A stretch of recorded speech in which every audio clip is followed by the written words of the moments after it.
Bismillah, Assalamualaikum warahmatullahi wabarakatuh. Alhamdulillah, wassalatu wassalamu ala rasulillah wa ala alihi wa ashabihi wa man tabi'ahum bi ihsani ila yaumil qiyamah, amma ba'du. Ahlan wa sahlan ya, kelas 7A maupun 7B.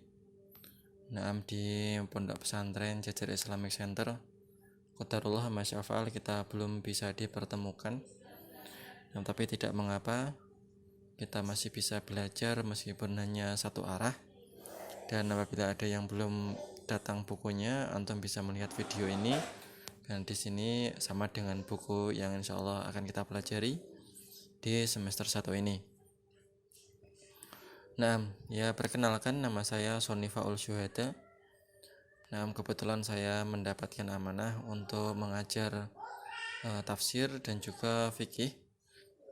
Sementara saya tahunya itu dulu, tidak tahu nanti ada tambahan apa enggak.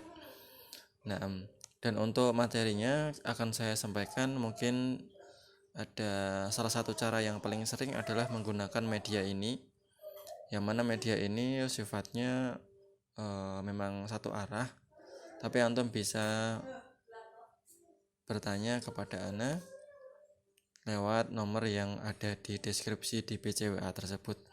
Nah, dan mungkin suatu saat kalau tentang pelajaran fikih perlu dipraktekkan, mungkin akan saya live streamingkan lewat channel YouTube ini. Naam. Kita mulai saja ya pelajaran kita tentang tafsir, yang mana di buku ini kita diberikan pendahuluan tentang definisi tafsir, yang artinya adalah penjelasan. Maksudnya di sini adalah penjelasan dari Al-Qur'an. Dan perkembangan ilmu tafsir ini berkembang ya dari waktu ke waktu. Semakin banyak kitab-kitab tafsir dari para ulama, mulai dari yang awal sampai yang mutaakhirun. Dan Al-Quran turun kepada Rasul SAW dengan bahasa Arab. Alif Lam Mim, dzalikal kitabul la raiba fih. Dengan bahasa Arab yang tidak ada keraguan di dalamnya. Hudal lil muttaqin, petunjuk bagi orang-orang yang bertakwa. Inna anzalnahu Qur'anan Arabiyyan la'allakum ta'qilun. Dan sesungguhnya kita telah menurunkan Al-Qur'an dalam bahasa Arab, la'allakum ta'qilun, agar kalian itu memikirkannya. Rasulullah SAW, kenapa kok bahasa Arab itu dipilih? Karena bahasa Arab adalah bahasa yang paling fasih, yang mencakup seluruh kosakata di dunia ini. Dan bahasa Arab ini juga maknanya juga dipahami oleh orang-orang. Jadi Al-Quran bisa dipahami dengan bahasa Arab. Maka pentingnya belajar bahasa Arab adalah untuk memahami ayat-ayat Al-Quran. Maka dahulu Nabi Muhammad SAW memahami Al-Quran, menjelaskan Al-Quran kepada para sahabat dengan penjelasan yang sangat gamblang. Karena Nabi Muhammad menjelaskan dengan bahasa mereka sendiri. Bahasa mereka sama dengan bahasa Al-Quran. Tetapi mereka berbeda-beda tingkatan dalam memahami sebagian ayat. Maka dari itu, ketika mereka disampaikan ayat, mereka kadang bertanya kepada Nabi, maksudnya ini apa Nabi? Maka Nabi Muhammad SAW mentafsirkan ayat tersebut dengan meluaskan penjelasan tentang makna dari ayat tersebut kepada manusia.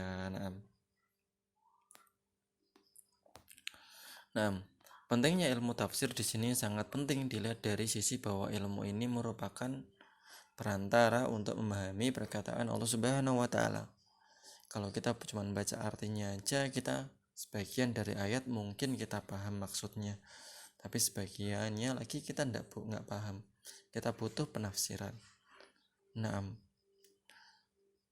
Ya contoh saja, Qul huwallahu ahad, Allahu somad. Katakanlah Allah itu ahad, satu, dan Allah itu as-somad. As-somad itu apa? Itu butuh penafsiran. Kita nggak bisa memahami secara letterlek dengan ayat yang diturunkan oleh Allah Subhanahu wa Ta'ala. Butuh penafsiran para ulama. Oh, As-Samad itu maha tidak berkebutuhan terhadap yang lain. Nah, memiliki segala sesuatu, maha kuasa atas segala sesuatu. Itu arti kata As-Samad dan yang semisalnya. Nah, dan penafsiran di sini ada beberapa teknis ya. Maksudnya di sini bagaimana cara menafsirkan itu sebenarnya. Nah, yang pertama adalah menafsirkan Al-Quran dengan Al-Quran. Nah,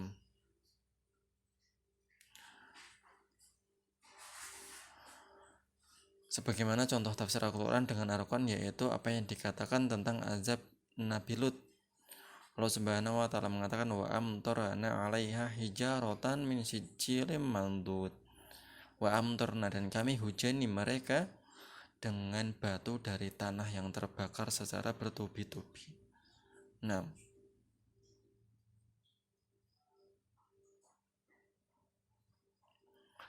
kemudian Allah Subhanahu wa taala tafsirkan ayat Hud di atas dengan surat Az-Zariyat juga.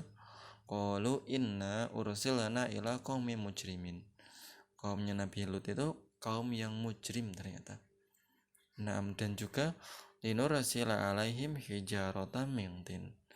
Dan kami lemparkan kepada mereka itu batu dari tanah liat. Nah, menafsirkan dari makna hijarah.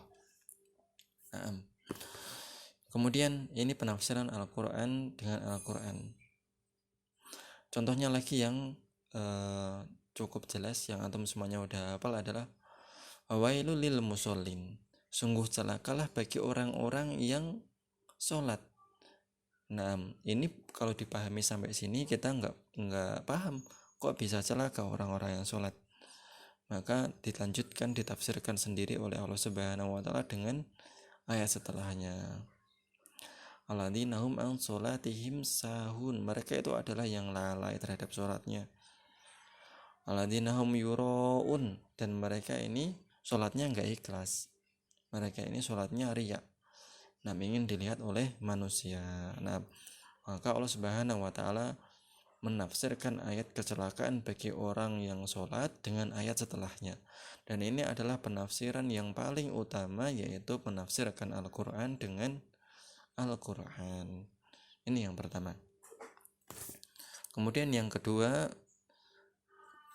menafsirkan Al-Quran dengan hadis Nabi SAW. Di sini dikatakan wa'iddu lahum mastata'tum min quwwati wa min ribatil khair. Maka siapkanlah kekuatan min kuwah. Maka di sini apa itu kuwah? Ternyata di sini ditafsirkan oleh Rasulullah SAW, ala innal quwwata ramyu, bahwa sesungguhnya kekuatan itu adalah lemparan tombak, lemparan panah. Nah, menafsirkan kata kuwah dengan lemparan. Ini salah satu.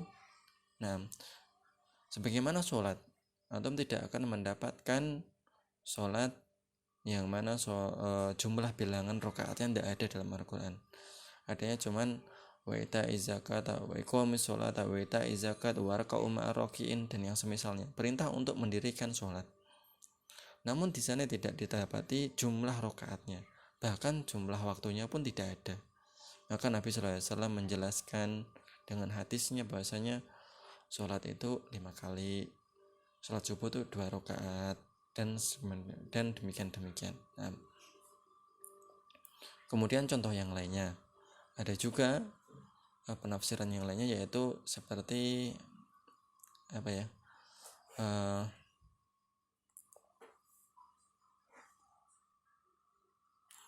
tadi sholat ya, kemudian ada zakat. Zakat juga sama, tidak ada penafsirannya dari Al-Quran bahwasanya zakat itu nisabnya sekian, kalau udah punya ternak sekian bayar zakat sekian, tidak ada. Adanya adalah bagaimana dijelaskan oleh Nabi SAW ketika dengan hadis-hadis beliau. Nah, ini penafsiran, tata cara penafsiran yang kedua, yaitu dengan penjelasan dari Nabi SAW jika tidak ditemui penafsiran dalam Al-Quran dengan Al-Quran. Kemudian menafsirkan Al-Quran dengan bahasa Arab. Nah, sebagian juga ditafsirkan dengan secara bahasa. Contohnya adalah inna syani'aka huwal abtar. Maka al-abtar di sini tidak mungkin bisa memahami makna yang dimaksud dari ayat al-abtar itu tanpa memahami masing-masing katanya al-abtar. Maka disebut al-abtar adalah di sini adalah secara bahasa artinya adalah yang terputus dari kebaikan. Itu adalah al-abtar. Maka ini ditafsirkan dengan bahasa Arab. Kemudian yang terakhir adalah menafsirkan Al-Quran dengan perkataan salafus soleh dari sahabat, tabi'in, dan tabi'ut tabi'in. Ini penafsiran para ulama terdahulu. Kemudian yang terakhir dari pertemuan kita kali ini di pelajaran tafsir, di antara tafsir-tafsir yang ada di dunia ini, ada beberapa tafsir yang dia sangat menonjol, yang sangat bagus antum miliki di perpustakaan antum, atau antum download dan antum miliki di Play Store antum. Ketika antum membutuhkan penjelasan suatu ayat, antum bisa buka tersebut. Yang pertama adalah Jami'ul Bayan Ta'wil Ayatil Quran. Ini adalah tafsir at-Tabari, atau dengan kata lain ini dinamakan tafsir at-Tabari. Ini tafsirnya sangat panjang sekali ya, berjilid-jilid, lebih dari 15 jilid. Kemudian ada Ma'alimul Tanzil, ini tafsir Al-Baghawi. Tafsir Al-Baghawi ini juga panjang, hampir ya berjilid-jilid, lebih dari 20 jilid. Kemudian ini tafsir yang terkenal di Indonesia, tafsir Al-Quran Al-Azim. Ini tafsir Ibnu Katsir. Kalau versi bahasa Arabnya mungkin hanya 5 jilid, tapi ada juga sudah diterjemahkan dalam bahasa Indonesia sekitar 10 jilid. Karya Ibnu Katsir rahimahullah. Ini sudah terkenal sekali. Kemudian ada tafsir lagi yang juga terkenal di Indonesia, yang juga dimiliki banyak orang, yaitu Taisir Karimi Rahman fi Tafsir Kalamil Manan. Ini adalah karya Syekh Abdurrahman bin Nasir Asy'idi, seorang ulama mutaakhirin yang meninggal di akhir tahun 90-an. Ini cuman 1 jilid mungkin, atau kadang ada yang 2 jilid. Ada juga tafsir yang lebih ringkas, yaitu seperti tafsir Muyasar dan juga tafsir Jalalain. Ini beberapa tafsir yang ada di dunia ini, yang terkhusus di Indonesia, yang mana antum bisa miliki di toko-toko terdekat ya paling enggak punya buku tafsir kelas 7. Ini saya kira cukup dari saya. Ini pelajaran tafsirnya. Kita lanjut pelajaran fikih ya.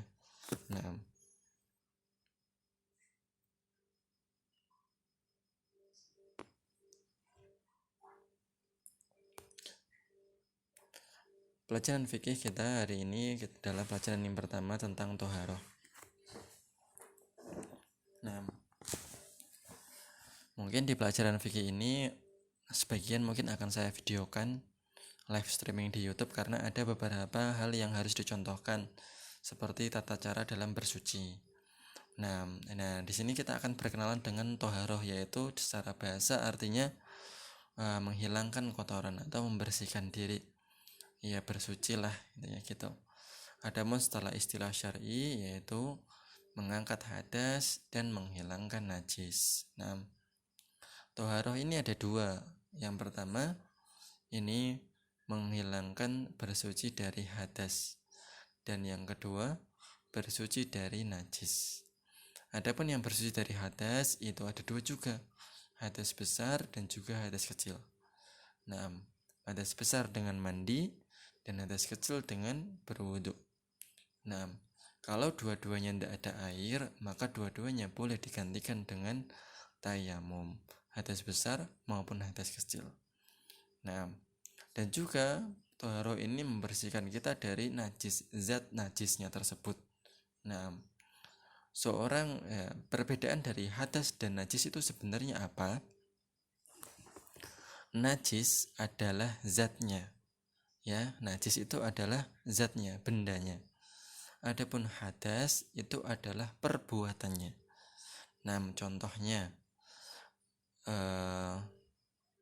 si namanya, saya contohkan namanya ya, si anggap saja namanya Yono ya. Ya udah Yono. Yono ini kencing pipis, maka dia telah berhadas, batal wudhunya, dan pipisnya, air kencingnya tersebut dinamakan najis. Nah, berarti dia berhadas dan dia mengeluarkan najis. Nah, ada juga seorang yang berhadas tapi tidak mengeluarkan najis. Nah, contohnya adalah orang yang sedang mimpi basah. Orang yang sedang mimpi basah, kalau antum balik kamu akan mengalami mimpi basah, yaitu mengeluarkan mani bagi laki-laki. Mengeluarkan mani bagi laki-laki, baik disengaja maupun tidak disengaja, itu orangnya berhadas besar. Tetapi yang dikeluarkan itu tidak najis. Nah, dia berhadas tapi dia tidak najis. Ada juga orang yang berhadas tetapi tidak mengeluarkan zat najis. Contohnya orang kentut.